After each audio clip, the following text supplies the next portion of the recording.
Hello friends.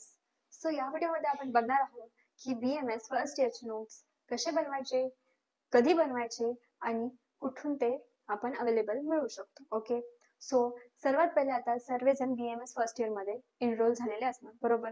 सर्वांना माहित असेल आपल्याला 5 सब्जेक्ट आहेत फर्स्ट इयरला. ओके, सर्वांचे लेक्चर्स अजून स्टार्ट पण झाले असतील आणि बराचसा पोर्शन हा कव्हर देखील झाला असेल आणि तुमची ऑलमोस्ट फर्स्ट टर्मची जी फर्स्ट पी आहे ती सुद्धा झाली असेल. ओके, सो आता तुम्हाला समजलं असेल की BMS मध्ये नेमकं काय आहे, काय शिकणार आहोत आपण. ओके, पण आता मेन मुद्दा हा येतो की नोट्स. कारण BMS चा सिलेबस हा खूप वास्ट आहे. ओके, संहिता तर सर्वात वास्ट आहे सिलेबस.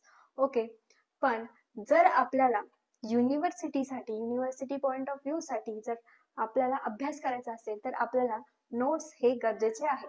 कारण हे जे नोट्स आहे तेच आपल्याला युनिव्हर्सिटी पास करून देणार आहेत. जर आपल्याकडे नोट्स नसतील तर आपण युनिव्हर्सिटी पासच करू शकणार नाही. Okay, so that's why notes हे इतके इम्पॉर्टंट मानले जातात. सो जर आता सर्वात पहिले आपण बघणार की नोट्स तयार कसे करायचे आणि त्याचे इम्पॉर्टन्स काय आहे. की सर्वात पहिले बघा, आपण जेव्हा एखाद्या तलावामध्ये किंवा एका सी मध्ये जेव्हा बोटिंग करायला जातो तो तेव्हा आपल्याला आपल्याला त्या बोटीमध्ये चढण्याच्या आधी लाईफ गार्ड लावायला लागते. ओके, सर्वांना माहितच असेल.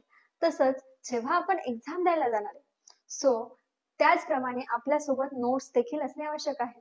कारण जेव्हा आपण विदाउट लाईफ गार्ड आपल्याला पोहता जरी येत असेल तरी आपल्याला ते सोबत पाहिजे असते. कारण आपल्याला जिवंत राहण्यासाठी, ओके, त्याला नावच आहे लाईफ गार्ड. सो तसेच आपण जर एक्झामला समजलं तर नोट्स हे आपले लाईफ गार्डच आहेत. कारण त्यानेच आपल्याला पासिंगचे चान्सेस हे 100% कडे जातात आणि जर नोट्स नसले तर आपल्याला पासिंगचे सुद्धा चान्सेस कमी होतात. सो हाच एक इम्पॉर्टन्स आहे नोट्सचा. त्याच्यामुळेच आपल्याला जर एक्झामच्या एक दिवस आधी जर आपल्याला पूर्ण स्टडी करायचा असेल त्याच्यासाठीच आपल्याला नोट्स हे गरजेचे आहे. सो ते बनवायचे कसे आपण ते मी तुम्हाला सांगणार आहे. ओके, की सपोज काही स्टुडंटला माहितच नसेल की नोट्स कसे बनवायचे, काय बनवायचे, खूप कन्फ्युजन होत असेल. कारण इतके 5 सब्जेक्ट आहे आणि त्याच्यामधला तो प्रत्येकाचे जे सिलेबस आहे ते खूप डिफरंट आहे. ओके, आणि त्याचे श्लोक सुद्धा ते वेगळे असतात आणि परत आपल्याला समजत नाही की पेपरमध्ये काय येणार आहे, काय लिहायचं आहे, कसं लिहायचं आहे.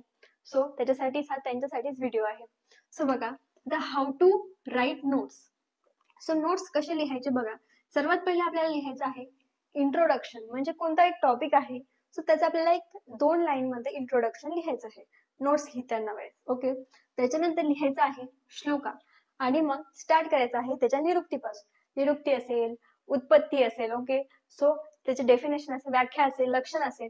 सो त्याचा पहिले श्लोका लिहायचा नोट्स मध्ये कधी सुद्धा. सर्वात आधी श्लोका लिहायचा, ठीक आहे, आणि त्याच्यानंतर लिहायचं त्याचं एक्सप्लेनेशन.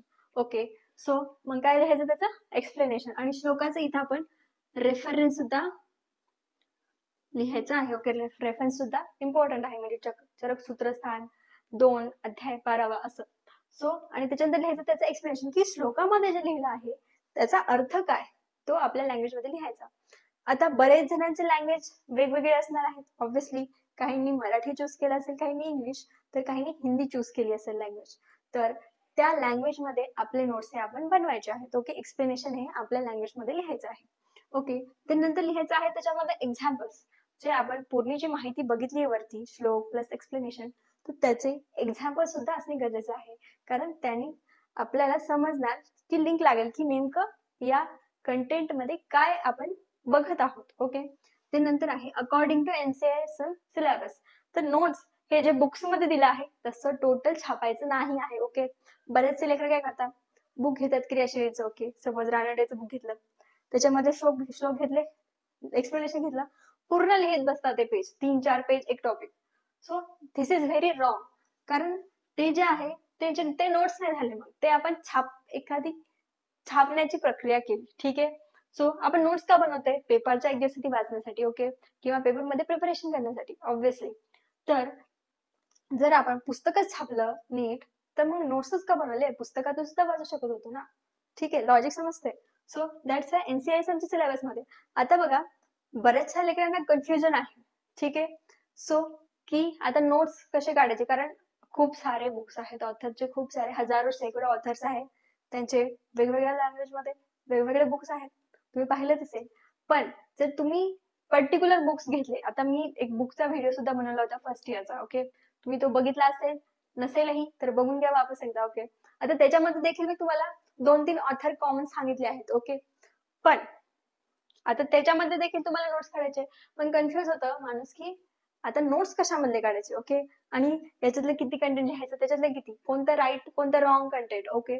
सो दॅट्स वाय आपल्याला नोट्स काढण्यासाठी खूप हार्ड जातं, ओके. सो पण आपल्यासाठी जर आपल्याला जर नोट्स काढायचे नाही किंवा आपल्याला जर नोट्स काढता येत नसतील, ओके, टाइम कन्झ्युमिंग प्रोसेस आहे नोट्स, कारण त्याच्यासाठी खूप सारा टाइम लागतो. आणि जसं जसं आपल्या एक्झाम जवळ येतं तर तसं तसं आपला टाइम हा कमी होतो, कारण आपल्याला प्रिपरेशन सुद्धा करायचं आहे, श्लोक पाठ करायचे आणि नोट्स लिहायचे. नोट्स लिहायला हा खूप जास्त टाइम लागतो.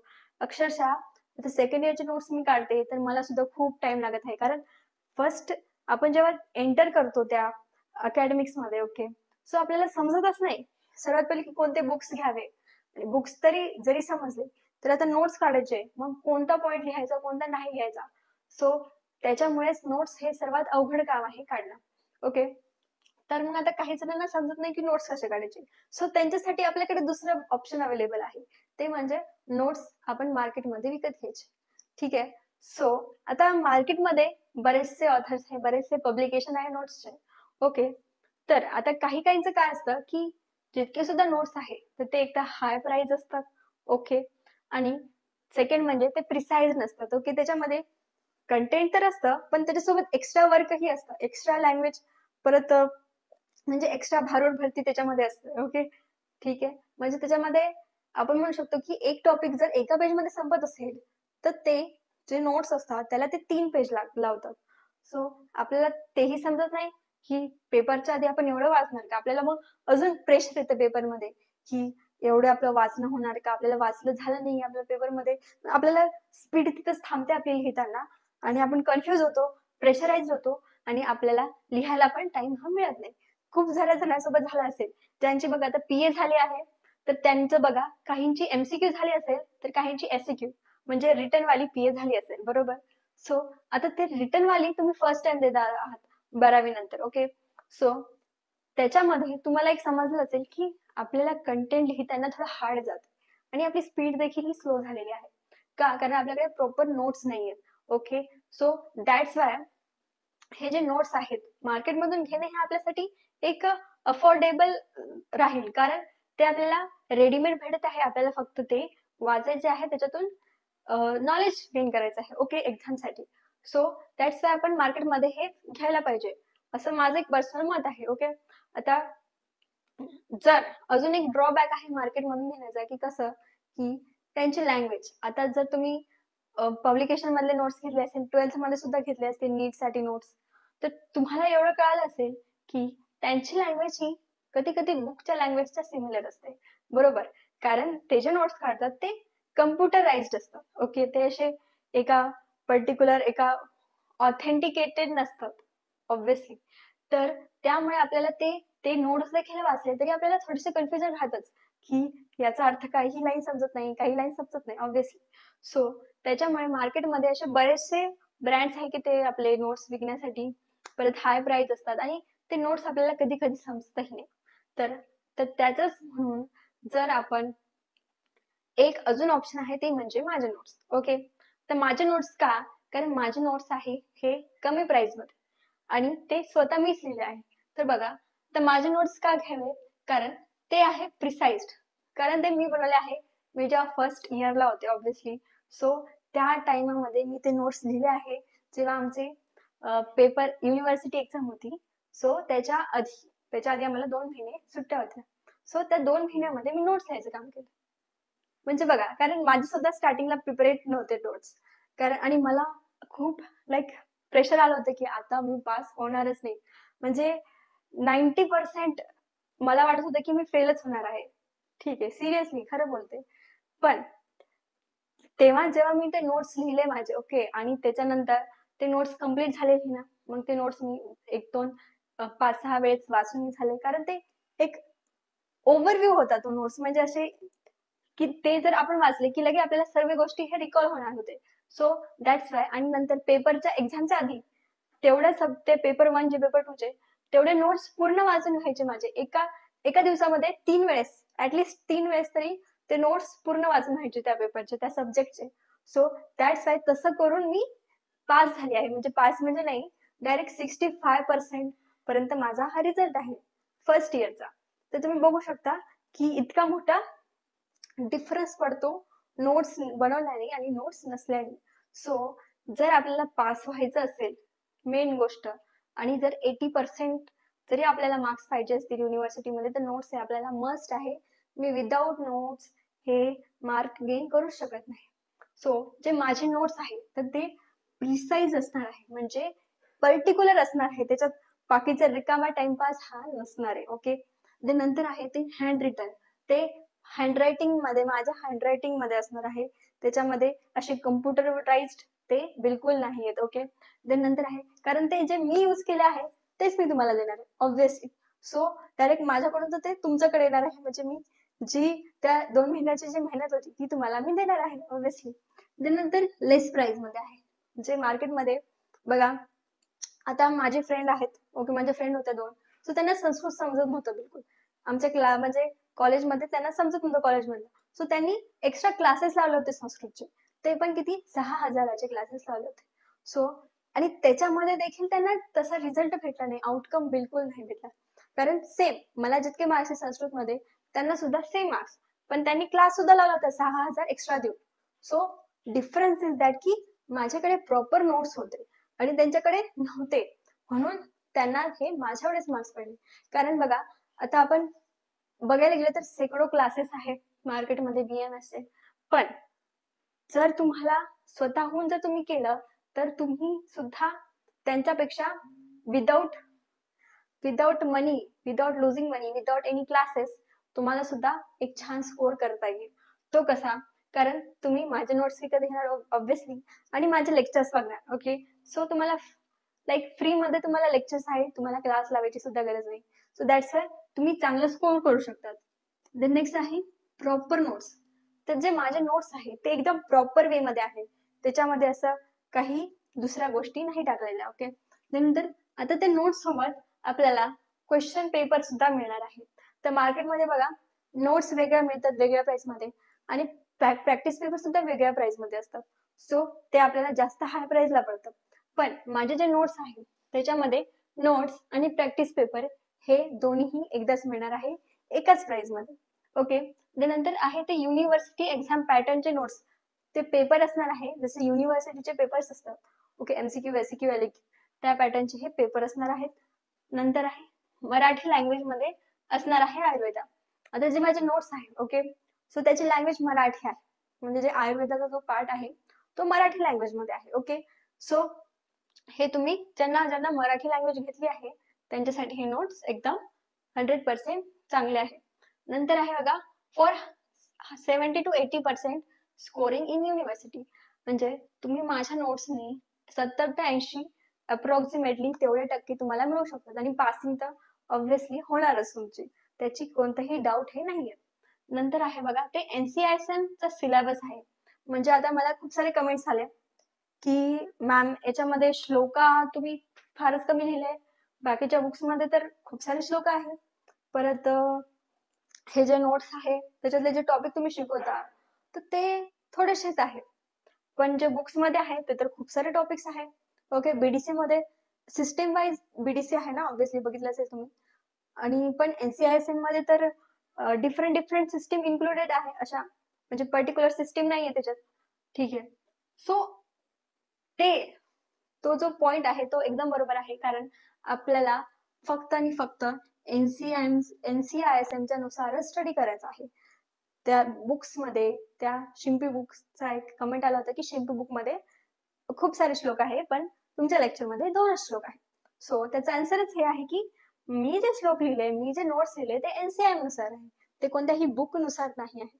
कारण आपल्याला जर तुम्ही कोणतंही एक सर्वात महागड बुक घ्या, एकदम भारीचं बुक घ्या, भारी क्वालिटीचं, पण जर NCISM मध्ये जर तो टॉपिक नसेल आणि तो टॉपिक जर त्या बुक मध्ये असेल तर तुम्हाला ते बुक काहीच कामाचं नाहीये. कारण आपले जे पेपर्स येतात ते NCISM च्या सिलेबस नुसार येतात, ते त्या बुक्सच्या सिलेबस नुसार येत नाही.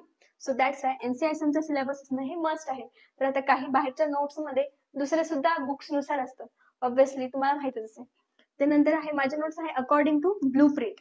तर हे सुद्धा एक मेन पॉइंट आहे, कारण आता बघा अस्थि शारीर आहे एसएक्यूचा. ओके, अस्थि शारीर जे आहे रचना शारीर मधला तो एसएक्यूचा टॉपिक आहे, त्याला 5 मार्क मिळणार आहेत ब्लू प्रिंट नुसार एनसीआयएसएमच्या. पण जर तुम्ही दुसरीकडे नोट्स घेतले ते तुम्हाला 10 मार्काचं कंटेंट देणार. काय करायचं त्या कंटेंटचं? लोणचं घालायचंय? नाही ना, ऑब्व्हियसली नो यूज. 10 मार्काचं काय करायचंय? आपल्याला 5 मार्काचं कंटेंट आहे, 5 मार्क मिळवायचे आहे, तर आपण 5 मार्काचाच कंटेंट घेणार. एक्स्ट्रा करून आपल्याला काहीही उपयोग नाही, कारण त्याने आपल्याला कन्फ्युजन वाढतं आणि आपण पेपरमध्ये कमी लिहून येणार आहे. जे 5 मार्क पाहिजे होते ते सुद्धा नाही मिळणार. So that's why blue print नुसार सुद्धा नोट्स असणं फार इम्पॉर्टंट आहे. त्यानंतर आहे श्लोका इन्क्लुडेड. ऑब्व्हियसली आता काही काही मध्ये फक्त एक्सप्लेनेशन असतं, अर्थ असतो, काही नोट्स मध्ये श्लोका नसतात. काही काही जे इम्पॉर्टंट श्लोक आहे ते सुद्धा नसतात त्या नोट्स मध्ये. पण माझ्या नोट्स मध्ये एक्झाम्पल सोबत नोट्स सुद्धा श्लोका सुद्धा असणार आहे, आणि ते इम्पॉर्टंट श्लोका की हे लिहिलं म्हणजे काम संपलं तुमचं. एवढे श्लोका लिहिले बस, एक्स्ट्रा लिहायची गरज नाही. ओके, त्यानंतर आहे ऑल सब्जेक्ट इन्क्लुडेड आहे, म्हणजे हे नोट्स फक्त मी एकाच सब्जेक्टचं नाही म्हणते. ओके, सर्व जे 5 सब्जेक्ट आहे ते सर्व इन्क्लुडेड आहे या नोट्स मध्ये. ओके, त्यानंतर आहे सिम्पल लँग्वेज.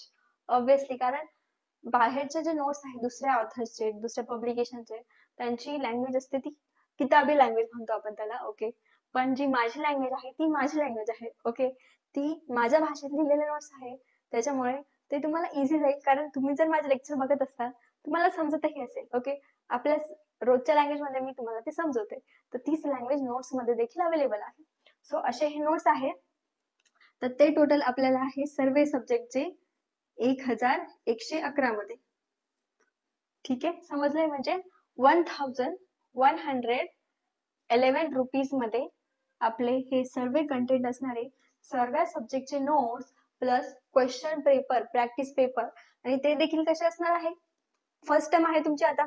ठीक आहे, सो फर्स्ट टर्मच्या आधी तुम्हाला फर्स्ट टर्मचे प्रॅक्टिस पेपर मिळून जातील, म्हणजे तुम्ही ते पेपर सॉल्व्ह करायचे. नोट्स तर ऑलरेडी असतील तुमच्याकडे, सो नोट्स मधून बघून देखील सॉल्व्ह केले तरी काही हरकत नाही.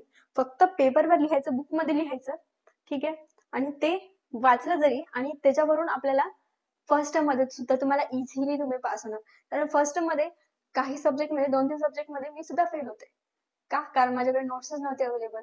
सो मी बुक्स बघायचे, त्याच्यामधून रीड करायचे पेपरच्या आधी, हे ते सो कव्हरच नाही व्हायचं आणि लिहायची प्रॅक्टिस सुद्धा नव्हती. सो आणि जर हे नोट्स घेतले सो तुम्हाला प्रॅक्टिस पेपर सुद्धा मिळतील.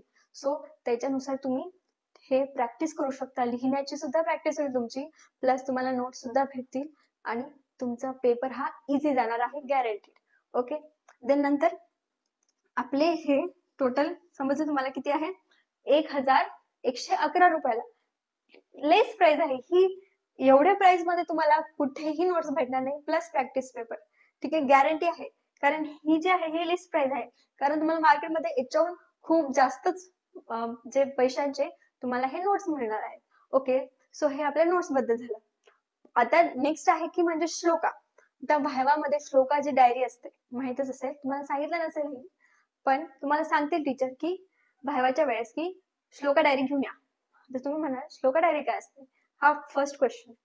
देन नंतर तुम्हाला समजेल की आतापर्यंत आपण जितके सुद्धा श्लोक रीड केले आहे, वाचले आहे, अभ्यास केला आहे, ते सर्व एका छोट्याशा बुक मध्ये लिहून आणायचे. मग तिथे तुमचा टाइम झाला वेस्ट. का? कारण आता तो जो टाइम पिरियड असतो तो असतो स्टडी करायचा पेपरच्या आधी, पण तेव्हा आपल्याला टीचर सांगतील की श्लोका नोटबुक कम्प्लीट पाहिजे, तेव्हा आपली श्लोका नोटबुक कम्प्लीट ही नसते. मग आपण लिहित बसणार आणि अभ्यास हा राहून जाईल, मग पेपरमध्ये कमी मार्क्स. सो त्याच्यासाठी ही माझी श्लोका बुकचे मी श्लोका लिहिले होते, जी माझी डायरी आहे ती तुम्हाला मिळणार आहे. त्याच्यामध्ये 4 सब्जेक्ट आहेत, म्हणजे 4 सब्जेक्टचे कोणते कोणते? पदार्थ विज्ञान, क्रिया शरीर, रचना शरीर आणि संहिता, या 4 विषयांचे 4 श्लोका बुक. ओके, त्याच्यामध्ये according to exam point of view. आणि त्याच्यामध्ये श्लोका हे एक्स्ट्राचे श्लोका तर नाहीच आहे, कारण काय करायचं आपल्याला, जर आपल्याला श्लोकाच पाहिजे असतील, पूर्ण डिटेलच अभ्यास करायचा, तर आपण डायरेक्ट चरक संहिता आहे, सूर्य संहिता आहे, त्याच्यात पूर्ण श्लोकच आहे, आपण ते वाचू शकतो.